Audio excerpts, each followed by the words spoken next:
અમદાવાદ શહેરની આન બાન અને શાન રિવરફ્રન્ટ સુસાઇડ પોઈન્ટ બની ગયો છે. સાબરમતી નદી મોતની નદી બની ગઈ છે. છેલ્લા ઘણા સમયથી રિવરફ્રન્ટ લોકો માટે ફરવાના સ્થળની જગ્યાએ સુસાઇડ પોઈન્ટ બની ગયું છે. છેલ્લા 5 વર્ષમાં 700 વ્યક્તિઓએ રિવરફ્રન્ટમાં જંપ લાવી આત્મહત્યા કરી, તેમજ ચાલુ વર્ષે ઓગસ્ટ સુધીમાં લગભગ 112 લોકોએ આત્મહત્યા કરી. સાબરમતી નદીમાં સરેરાશ મહિના આત્મહત્યાના 20 બનાવો બની રહ્યા છે. બીમારી, પ્રેમ સંબંધ, કુટેવ, ઘર કંકાસથી કંટાળીને લોકો આ પ્રકારનું અંતિમ પગલું ભરી રહ્યા છે. 2020થી 2022 સુધીમાં આત્મહત્યાના બનાવોમાં સતત વધારો થયો. 2020માં 142 લોકોએ નદીમાં જંપ લાવી આપઘાત કર્યો, જ્યારે 2021માં 179 અને 2022માં 211 લોકોએ આપઘાત કર્યો. સૌથી વધુ આત્મહત્યા સરદાર બ્રિજ પાસેથી કરવામાં આવી. ફાયરની રેસ્ક્યુ ટીમે 700 જેટલા લોકોમાંથી 153 જેટલા લોકોને જીવિત બહાર કાઢી નવું જીવન બખ્શ્યું. રિવરફ્રન્ટ તરફથી અલગ જગ્યાઓ પર હિંમત આપતા સ્લોગન અને હેલ્પલાઇન નંબર પણ લખવામાં આવ્યા છે.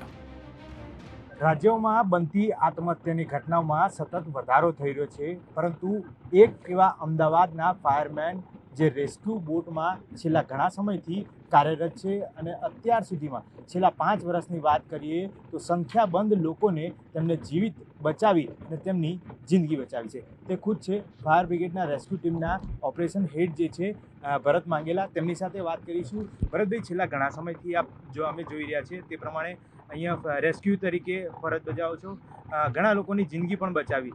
કયા કયા કારણોસર આત્મહત્યા પાછળના જવાબદાર આપની સામે આવેલા?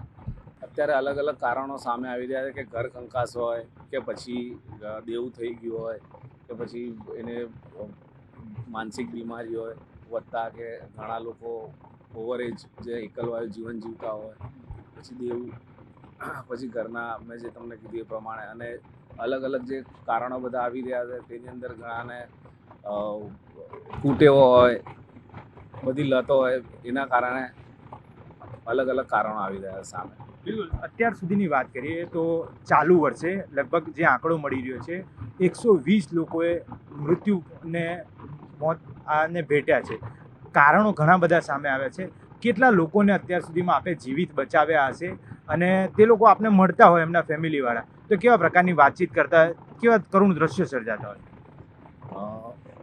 ઘણામાં કેમ કે અમને ડેડ બોડી અત્યાર સુધીમાં ક્યારેક ડેડ બોડી અમને મળી હોય, કે પછી કોઈ સુસાઇડ કર્યું અને ઘરવાળાને ખબર પડી હોય તો એ લોકો કરુણ અને એકદમ આક્રંદથી રોડ કકડ રિવરફ્રન્ટમાં કરતા હોય છે.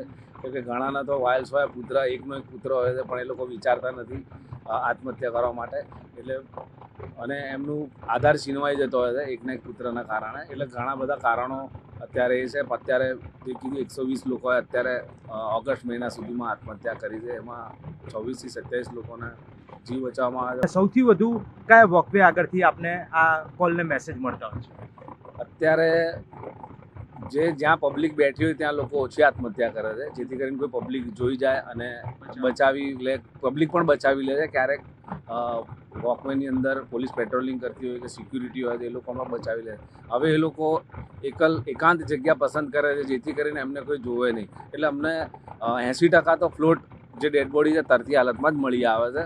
મોસ્ટ ઓફ અમારે એવું થાય છે કે આ સરદાર બ્રિજ અને જે પટ્ટો છે સરદાર બ્રિજની આગળનો, ત્યાં એકદમ એકાંત જગ્યા હોય છે, જેથી કરીને ત્યાં લોકો વધારે ચૂઝ કરે છે જગ્યા. લોકો આત્મહત્યા કરવા માટે ક્યાંક ને ક્યાંક એકલવાયુ જીવન જીવતા હોય તે બી કારણભૂત હોય છે, માનસિક બીમારી હોય છે, અથવા તો દેવું થઈ ગયું હોય. આ અલગ અલગ કારણો છે. ઘર કંકાસના કારણે પણ કેટલાક લોકોએ આત્મહત્યા કરવાનું પસંદ કરતા હોય છે, પરંતુ દરેક પાછળ એક ચોક્કસ વસ્તુ કામમાં એ આવે છે કે ક્યાંક ને ક્યાંક જિંદગી મોટી છે, તેના માટે આ કારણો ખૂબ જ નાના હોય છે. અત્યારે હાલ જે પ્રકારે વાત સામે આવી રહી છે તે એકલવાયુ જીવન જીવતા હોય, અથવા તો મોત માટે પણ એકાંત જગ્યા જે છે તે લોકો પસંદ કરતા હોય છે, અને તે પાછળ સરદાર બ્રિજ જે છે તે જગ્યાએથી લોકો વધુ પડતા આત્મહત્યા કરતા હોય છે. કેમેરામેન હમીશ શર્મા સાથે મૌલિક દામેચા, ન્યૂઝ 18 ગુજરાતી, અમદાવાદ.